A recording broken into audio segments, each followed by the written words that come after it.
Mi nombre es Juan Carlos Andrés Gutiérrez Villanueva. Soy estudiante del programa de psicología de la Fundación Universitaria del Área Andina, segundo semestre. El neurotransmisor escogido es la serotonina. Y para comenzar, primero en esta parte que es una introducción, voy a compartir lo que es la estructura molecular de la serotonina que tenemos en este momento en pantalla. Entonces, la serotonina, las primeras funciones que se describieron, es que la serotonina es un neurotransmisor y un neuromodulador de gran importancia en lo que tiene que ver con la regulación de los estados de ánimo, pero también influye en lo que es la regulación de la conducta, la alimentación, el sueño, la atención, la ansiedad, los ritmos circadianos, la conducta sexual, patrones de locomoción, masticación y respiración. En las personas, en los humanos, las alteraciones de la serotonina están reflejadas o relacionadas con lo que tiene que ver con trastornos de conductas y trastornos neurológicos. Esto incluye trastornos alimenticios, eso también incluye lo que conocemos como la depresión, depresión mayor, cuadros de depresión, también cuadros de epilepsia, enfermedades fuertes y graves como es la esquizofrenia y también con trastornos de ansiedad.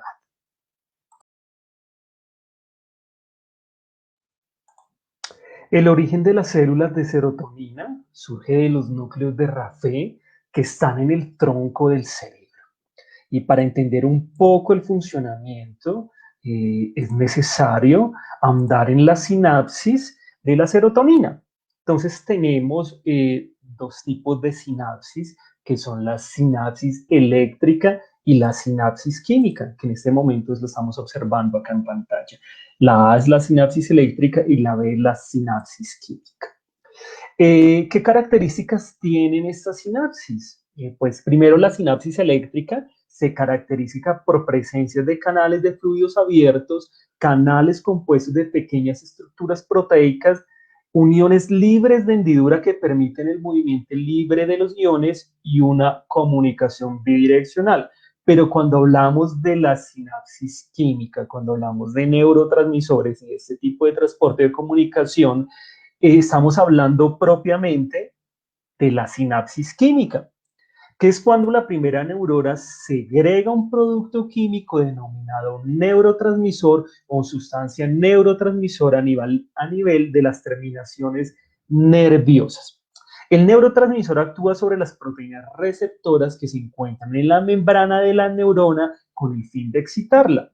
Existen también más de 40 neurotransmisores y es una comunicación unidireccional. En la siguiente imagen vamos a observar eh, un poco más detalladamente la comunicación o esa sinapsis química. Entonces la observamos en pantalla y en esa sinapsis química de la serotonina es cuando es liberada y llega a unos receptores que pueden ser metautrópicos, que son lentos, o inotrópicos, que son más rápidos. El neurotransmisor se adhiere al receptor pues, se adhiere al receptor, pero cuando se adhiere, pues se despolariza o se hiperpolariza, dependiendo pues si el receptor es inhibitorio o excitatorio. Pues de ahí, de esa parte, una enzima, que es un transportador, lo devuelve y después es degradado por la MAO, por la enzima MAO. Y ahí termina como el ciclo, podemos decir, de la serotonina.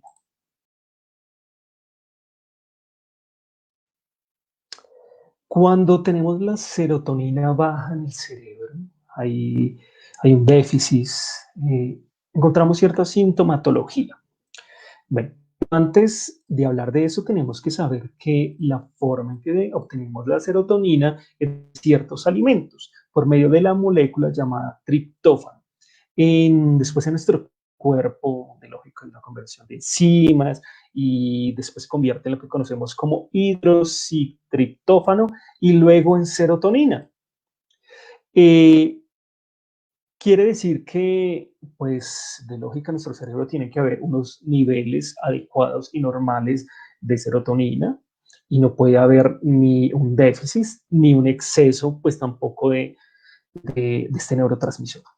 Pero en este momento vamos a observar que tenemos ciertos síntomas que están relacionados con el déficit de serotonina, y entre ellos entonces, están el aumento de la sensibilidad del dolor, está la gran sensibilidad a los sonidos, están los cambios repentinos en la temperatura corporal. También observamos que en personas en lo que se llama el trastorno de la serotonina, cuando hay un déficit de serotonina, hay personas que alcanzan a tener una fiebre altísima, más de 90. Pero también encontramos problemas de concentración, problemas en la atención, y también hablamos de insomnio, problemas para dormir y conciliar el sueño. Entonces también en este momento observamos que los déficits de la serotonina no solo se quedan pues en la psiquis, en los problemas psicológicos, sino que también abordan problemas, como hablamos, corporales, ¿no? De estos síntomas. También hablamos de niveles elevados de deseo sexual y libido. Entonces, también es bueno observar que puede ser que muchos de estos trastornos, muchas personas que de pronto tengan una adicción al sexo, su raíz no parte de lo conductual, algunas en algunos casos, sino parte también de un desbalance químico en el cerebro. Eh, También muchas personas pueden tener malas digestiones, pueden sufrir también del colon irritable, porque se ha comprobado que una importante influencia en el desarrollo del colon irritable por medio del déficit de serotonina.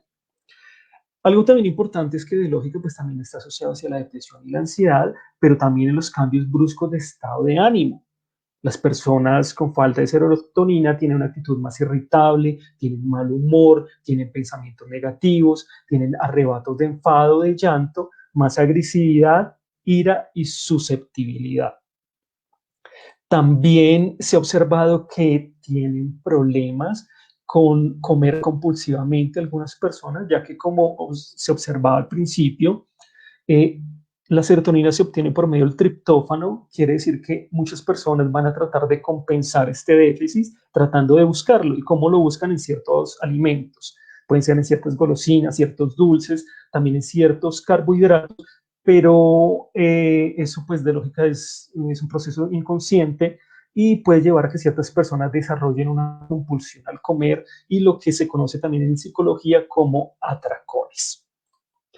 Algo también importante es ver que las personas van a sentir fatiga, van a sentir letargo, se van a sentir cansadas, van a sentir apatía, falta de energía, y en este momento lo relacionamos con algo que se llama el trastorno distímico, que es un trastorno que está relacionado también con una depresión mayor, una depresión leve, pero que también tiene ciertas características, que tiene pues todos esos patrones como falta de interés, como de pronto lo que llamamos también un poco aburrimiento, fatiga, cansancio, falta de interés hacia las actividades, puede ser a nivel académico también, laboral, crisis de pánico, miedo, baja autoestima, falta de seguridad, timidez, tristeza.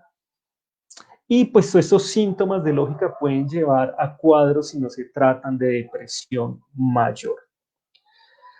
Pero también hablamos de la ansiedad, en que las personas con un bajo nivel de serotonina pueden tener problemas de ansiedad, y también está muy relacionado a trastornos como el trastorno obsesivo compulsivo.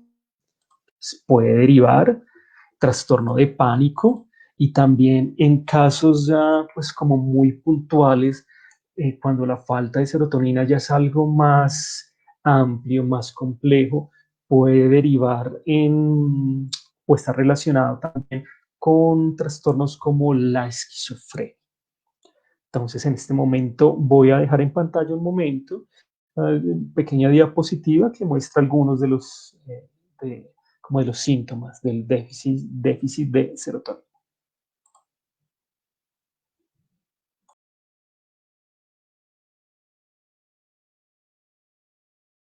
Pero también hablamos de exceso de serotonina, no solo de déficit.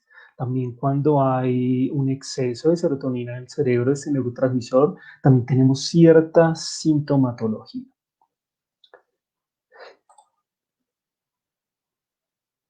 Bueno, esta sintomatología también puede estar relacionada con el consumo de ciertos medicamentos, personas que consumen ciertos antidepresivos eh, pueden tener un exceso de serotonina. Y estos síntomas pueden tener nerviosismo, inquietud, crisis de pánico. También pueden tener desorientación, pueden sentirse desorientadas, pueden tener también las pupilas dilatadas, también pueden tener la frecuencia cardíaca rápida, también pueden tener rigidez muscular y algo también muy significativo es que pueden tener espasmos, muchos espasmos musculares. También problemas intestinales como la diarrea, dolor de cabeza muy fuerte también relacionado con fiebre, temblores, sudoración intensa. Esos síntomas pueden ser graves porque cuando también, un ejemplo, hablamos también de alguna medicación, de algunos medicamentos específicos que también pueden conducir a este trastorno, este síndrome de la serotonina, pues también se sabe que puede ser mortal, porque también puede llevar a la persona a tener convulsiones, puede a tener un ritmo cardíaco que no es normal, sí, que no es frecuente y que está más cercano a lo irregular y también puede tener una pérdida del conocimiento. Entonces, puede también ser muy grave para las personas, pero también, digamos, es necesario, de lógica, una intervención temprana y si es, digamos, si es el síndrome de serotonina por exceso de medicamentos, pues hay que tener también una asesoría y pues que se verifique que los medicamentos estén pues con sus dosis adecuadas y no vayan a perjudicar pues a las personas.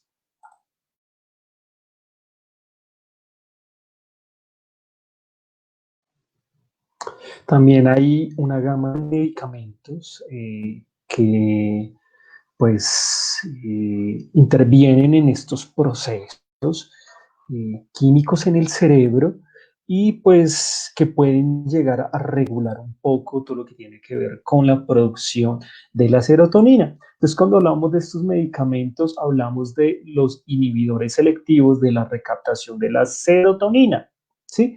Y que generalmente son medicamentos recetados o prescritos para la depresión. Pero pues bueno, hay que aclarar que no son los únicos, hay también una variedad en lo que se refiere con estos antidepresivos, estos medicamentos. Pero bueno, hablamos de medicamentos como escitalopram, fluoxetina, que es el Prozac, que antiguamente pues en un tiempo en Estados Unidos era como muy famoso tomar Prozac, pues también habían comerciales donde pues esta droga se publicitaba casi de una forma hasta mágica, pero ahora sabemos que de lógica es algo más, se tiene que tener un mayor control y por también tiene sus pros y sus contras, también tiene pues efectos adversos en las personas. También la paroxetina y la sertralina. Entonces tenemos los inhibidores selectivos de la recaptación y son selectivos porque solo afectan pues este neurotransmisor, no afectan ni la dopamina ni otro neurotransmisor, sobre la serotonina. ¿Y cómo funcionan ellos? Pues ellos funcionan, pues como hablábamos, siguiendo, pero para entenderlo como un poco más a profundidad, ellos bloquean la absorción, la recaptación de la serotonina en las neuronas. Quiere decir que la serotonina tiene como más tiempo, va a haber más serotonina y va a permanecer más tiempo en el cerebro para que los receptores pues puedan, como por decirlo así, tomarla. En eso también hablábamos de los transportadores, de las enzimas que la descomponen, entonces lo que quiere decir que no se va a cumplir como ese proceso, sino que la serotonina va a estar más tiempo ahí y va a ser, y los receptores van a poder pues tomarla porque pues, ciertos procesos en ese momento están inhibidos.